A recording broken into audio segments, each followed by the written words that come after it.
உன்னை நான் கைவிட மாட்டேன், உன்னை விட்டுவிட மாட்டேன். பிரேயர் 13:5. நீ இரவுகளில் தூங்காமல் யோசிக்கிறாய்.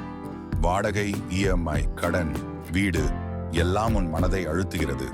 ஆனால் உன் கண்ணீர் ஒன்றையும் நான் காணாமல் போகவில்லை. உன் கண்ணீரை என் துப்பட்டியில் வைத்தேன். சங்கீதம் 56:8. நீ கேட்கிறாய், கர்த்தாவே, எப்போது என் வீடு, எப்போது என் கடன் முடியும்? நான் சொல்கிறேன், காத்திரு, என் நேரம் தவறாது. கர்த்தரை நம்பி காத்திரு, அவர் உன் இருதயத்தை உறுதியாக்குவார். சங்கீதம் 27:14. வீடு கட்டும் முன் அதன் அடித்தளத்தை உறுதியாக்கு.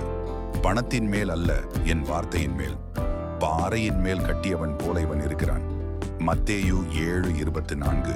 நீ கடனுக்காக வெட்கப்படாதே, ஆனால் கடனிலேயே நிலைத்திருக்காதே.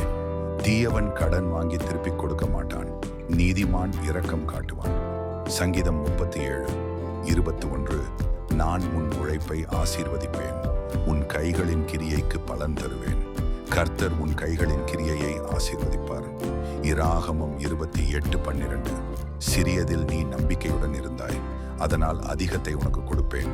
சிறியதில் விசுவாசம் உள்ளவன் அதிகத்திலும் விசுவாசம் உள்ளவன். லூக்கா 16:10. நீ வீடு கட்டுவாய், மற்றவர்கள் வாடகையில் சிரித்தாலும் நீ கடனை அடைப்பாய். சாத்தான் முடியாது என்றாலும் மனிதரால் முடியாதது தேவனால் முடியும். லூக்கா 18:27. நான் தொடங்கியதை நான் முடிப்பேன். உங்களில் நல்ல கிரியையை தொடங்கியவர் அதை நிறைவேற்றுவார். பிலிப்பியர் 1:6-7. என் பிள்ளையே, இது உன் முடிவு அல்ல, இது உன் சாட்சி. கர்த்தரை நம்புகிறவன் வெட்கப்பட மாட்டான். எசாயா 28:16. முடிவு ஜெபம். கர்த்தாவே, என் வீடு உமது திட்டத்தில் எழும்பட்டும். என் கடன் உமது கரத்தால் முடிவடையட்டும். என் வாழ்வு உமது மகிமைக்கு சாட்சியாகட்டும். இயேசுவின் நாமத்தில ஆமென். இந்த வீடியோவில் வீடு கட்ட வேண்டும், கடன் அடைக்க வேண்டும், பணச்சுமையில் சோர்ந்து போனவர்கள் எல்லோருக்குமான ஒரு ஆழமான வேதாகம் அடிப்படையிலான இயேசு ஊக்க உரை உள்ளது. இன்று பலர் இஎம்ஐ, கடன், வாடகை, பணக்குறைவு காரணமாக மனச்சோர்விலும் பயத்திலும் இருக்கிறார்கள்.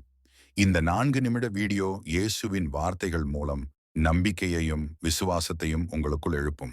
இந்த வீடியோ உங்களை ஊக்குவித்தால் லைக், ஷேர், சப்ஸ்கிரைப் செய்யுங்கள். உங்கள் வாழ்க்கையில் தேவன் செய்கிற சாட்சிகளை காமெண்டில் பகிருங்கள். இயேசு உங்களை ஆசீர்வதிப்பாராக.